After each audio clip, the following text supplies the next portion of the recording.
Remake. Hey everyone, happy National Black Cats Day. Today we will be revisiting the great Resident Evil remake. This video is the first installment of many videos where I will be focusing on my favorite little forgotten areas across the entire Resident Evil series. For example, in this video I will be making the cemetery from RE Remake, one of my absolute favorite little forgotten areas in the game.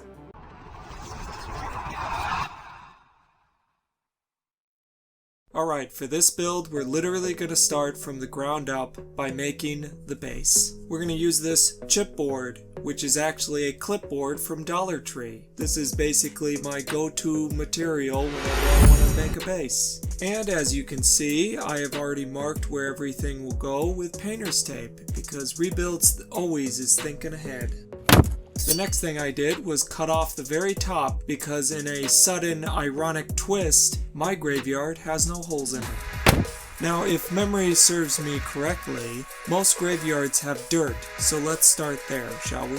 This is dirt from my yard. I keep it in this yogurt container, mostly for crafting, but if the mood strikes me, for a meal. To ensure that the dirt sticks to the model, I mixed in some Elmer's glue, and I kinda wanted the dirt to be pretty black, so I added some black paint. And then mixed it all together until it resembles, I don't know, brownie mix or something.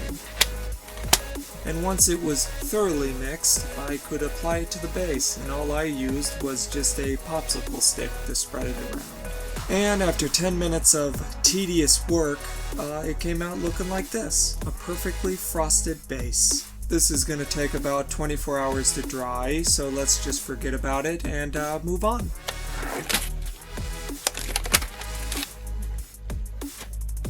Alright, I'm going to focus on making all the crap that goes on top of the base. Starting, of course, with the iconic iron gates. I'm going to be using this cross-stitch canvas to make the iron gates, and I'm going to scale them, obviously, to Ada, or what I like to call Ada scale. Now you're probably wondering why Rebuilds is making a cemetery of all things, and it's not because he's obsessed with death or anything, it's quite the opposite, really. I've never been in a cemetery or graveyard, and I don't plan on going to one anytime soon. I'm making this because I've always really liked this little area that most people don't really give the time of day, I don't think.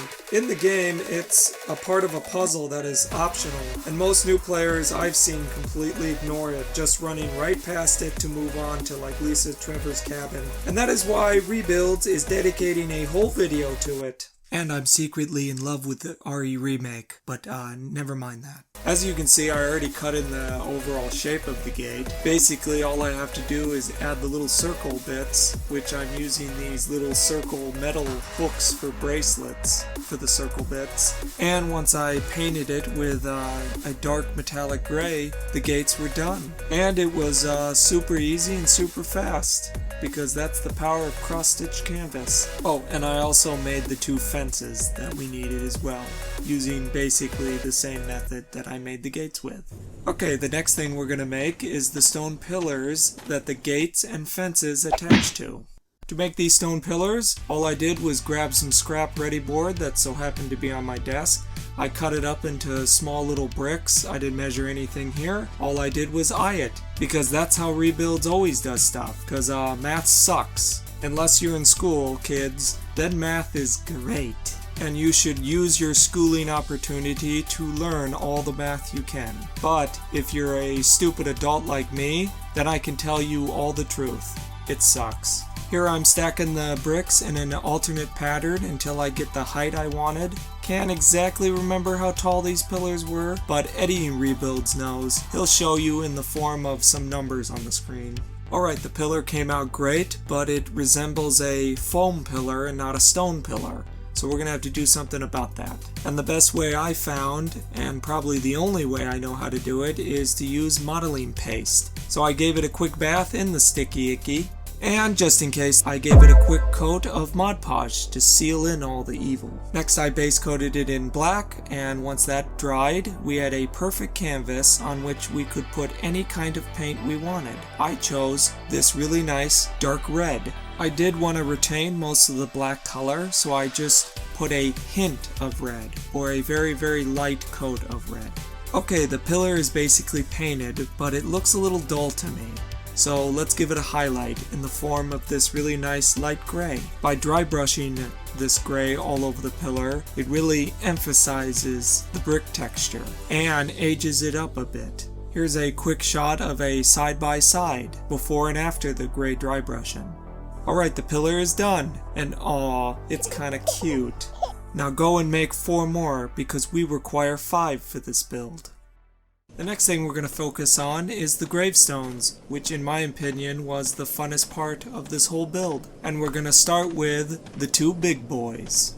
Alright, building the big gravestone was pretty easy. All I did was cut some ready board in a square and then cut a smaller square out of chipboard, stacked it on there, and then I added a slopey bit to it. Then I filled in the slopey bit, and then I added another little piece of chipboard, and then I added the actual gravestone shape on top, and voila, it was done. Once this gravestone cake was stacked, I then repeated the same 3 steps that I took when I made the stone pillar.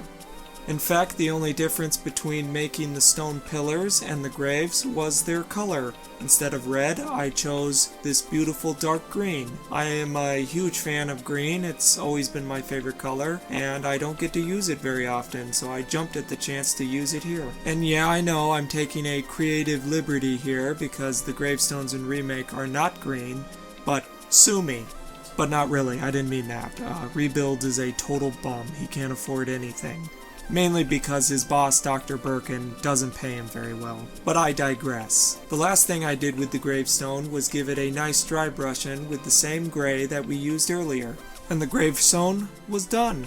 In fact, this is exactly how I made all the gravestones for the entire build. And the smaller gravestones were even easier. All I did was take some spare ready board and drawing on some shapes and cut them out and painted them. But I have to admit, I didn't reference Remake for the gravestones.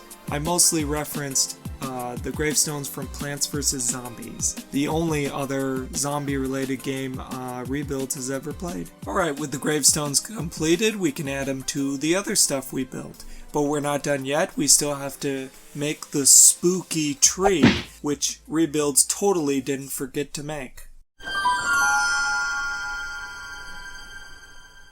The Sega Genesis that comes with Sonic 1, you'll get Sonic 2 absolutely free. Sonic 2 handles stubborn stains, embarrassing bald spots, no problem.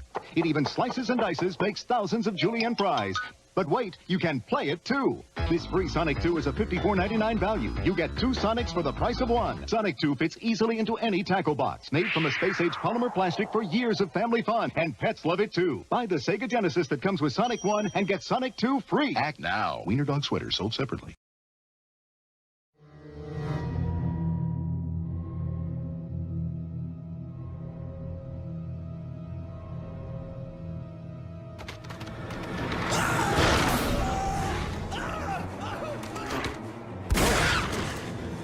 Jill, come on! Chris, this way. Make for that mansion!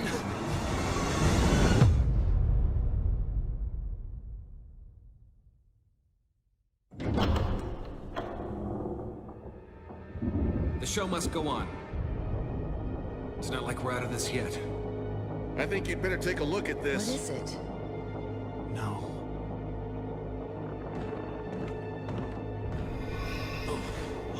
Chris!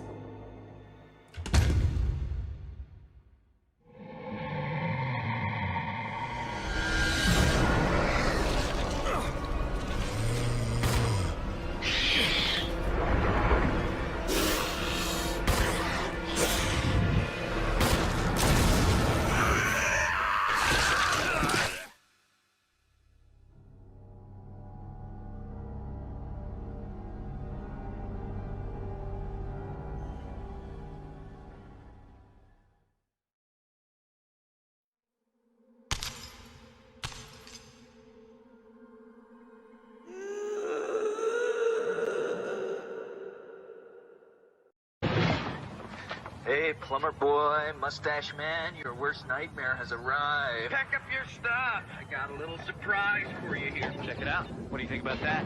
We got real time, 3D, lush organic environments. How's that make you feel, buddy? Feel a little like your days are numbered? I'm gonna have to ask you to leave. You're hurting my elbow. Is that Italian? No, Bandicoot is an Australian name. To make this tree, I'm literally going to use this dead stick that I found outside on the ground.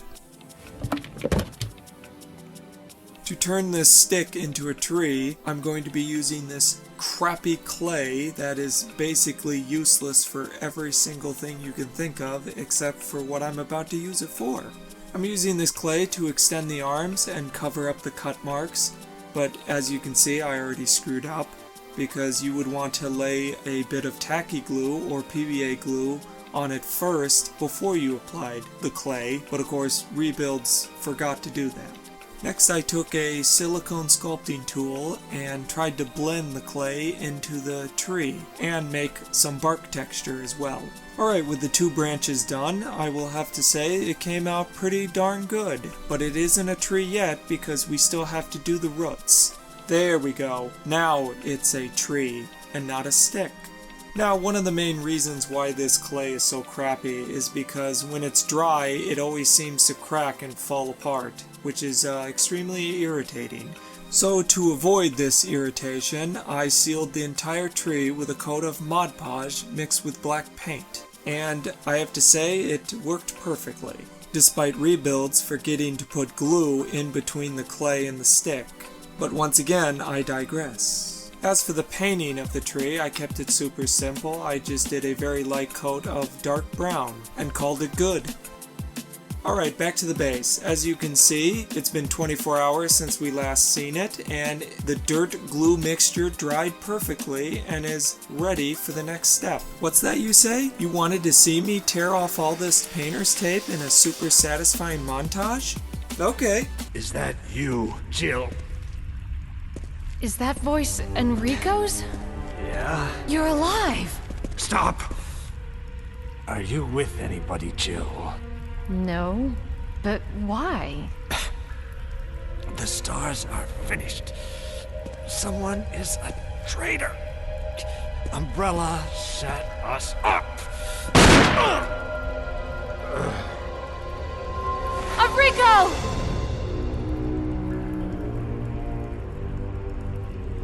Traitor? Who?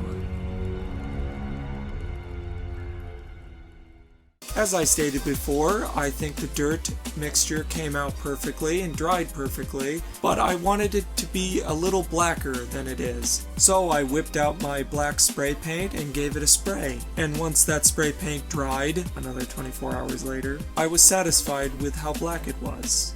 For now. Alright, the last thing we have to do on the base is add the grass. I'm going to be using my fancy static grass applicator, which I appropriately named Vulcan from Metal Gear Solid 3 Snake Eater, for, you know, obvious reasons. Who's afraid of a little thunder?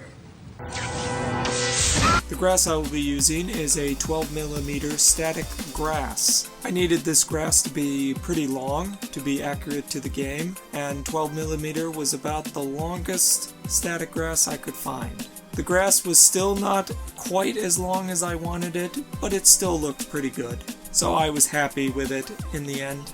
Alright, once the grass was all dry, another 24 hours later, the base was finished and we were ready to put all the junk that we made earlier on it. So strap yourselves in, cause here comes a montage.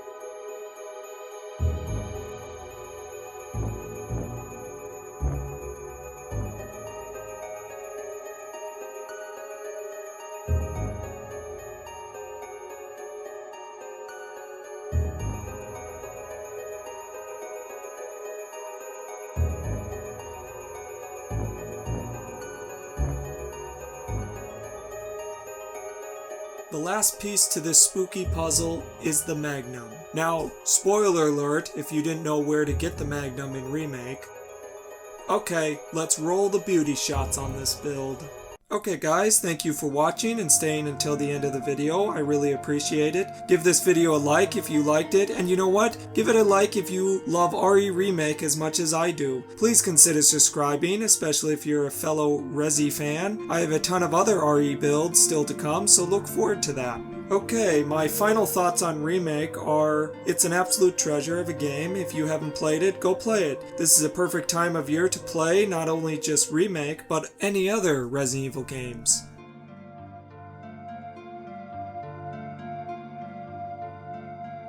As I mentioned in the beginning of this video, October 27th is National Black Cats Day. It's a day to celebrate all that is great about the beautiful black cat, and I have to address the truly idiotic superstition that surrounds black cats. Let me be clear about this superstition. It's stupid. I roll my eyes every time I see or hear about it on social media or in sports. It's terrible in sports. Black cats are killed daily because of this brain-dead belief. So don't be like this. Superstitions, and even luck for that matter, they don't exist. It's all just stupidity. So in closing, black cats are awesome, superstition is stupid, and if you're going to adopt a cat anytime soon, I strongly suggest adopting a black cat, because they're just like any other cat. Don't be part of the problem, be part of the solution. Okay, rant over. Thank you for watching. Always remember, be kind and rewind, and I'll see you in the next video. Bye bye.